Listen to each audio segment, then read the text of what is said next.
Dentro da sala de aula, os professores ensinam, repetem as orientações, ajudam no desenvolvimento das ideias. Nos bastidores, a correção de provas e o planejamento das tarefas são apenas alguns dos deveres a serem cumpridos.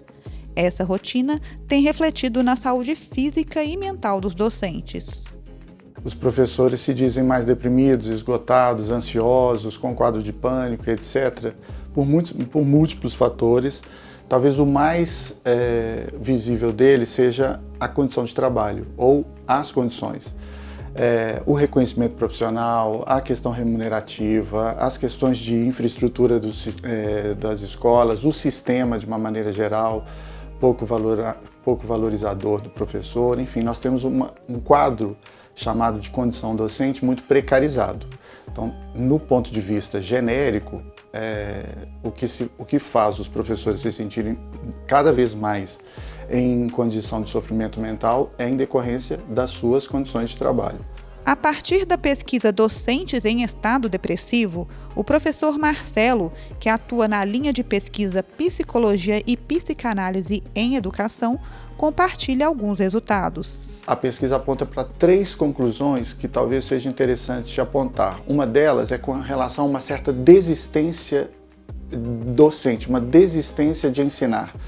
Desistência de ensinar subjetivamente, ou seja, desistência subjetiva de ensinar, porque o professor não deixa o sistema, não vai embora, uma desistência objetiva, mas ele fica dentro da escola sem força propriamente para esse trabalho. Uma outra conclusão que nós chegamos é a posição narcísica desses professores que estão em situação desistente. Curiosamente, são professores narcisicamente muito inflados.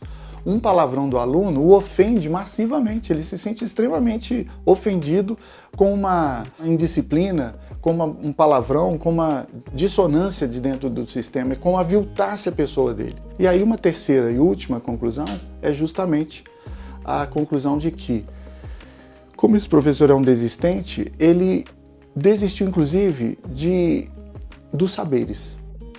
Há uma ausência de saberes, ele não sabe bem sobre a juventude, sobre juventude contemporânea, sobre pós-modernidade, modernidade, educação contemporânea, educação pós-moderna. É como se ele desistisse do seu objeto propriamente, mal dominasse o livro didático e se encerrasse aí. Então a gente começa a suspeitar que há, na saída depressiva, uma espécie de disfarce dessa fragilidade toda, da sua desistência, ou do seu narcisismo, ou da sua ausência de saberes. A tese da fonoaudióloga Nayara também aborda a saúde física e mental dos professores. No trabalho de doutorado, ela comparou dados encontrados no Brasil e em Portugal. Antes de realizar a análise do banco de dados, nós pudemos realizar um estudo de revisão bibliográfica, né? Foi uma revisão sistemática, para conhecer quais eram as doenças e quais os fatores psicossociais do trabalho estavam associados a essas doenças. Então, nós investigamos alguns artigos, né, dentro da revisão, e os resultados nos apontaram que as doenças mais comumente apresentadas aos professores e que estavam associadas a esses fatores eram as doenças relacionadas aos transtornos mentais comuns, como ansiedade, depressão, e as doenças relacionadas à saúde física eram as dores musculoesqueléticas, então dores nos braços, nas pernas e na região do pescoço. E também a síndrome de burnout, foi um adoecimento que teve associação com os fatores psicossociais do trabalho. Nayara apresenta possíveis soluções para um ambiente mais saudável de trabalho. Nós falamos muito dentro da pesquisa sobre a necessidade de se pensar em políticas públicas que possam favorecer, né, esses profissionais.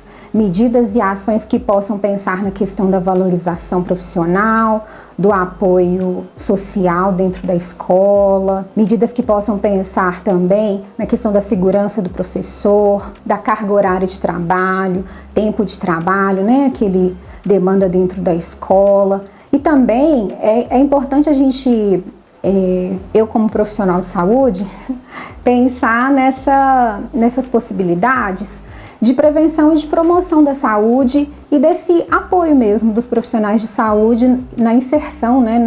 Nem só de apoio, mas na inserção quando necessário, dos profissionais de saúde dentro da escola, pensando também na população dos professores, né? Pensando nesses profissionais.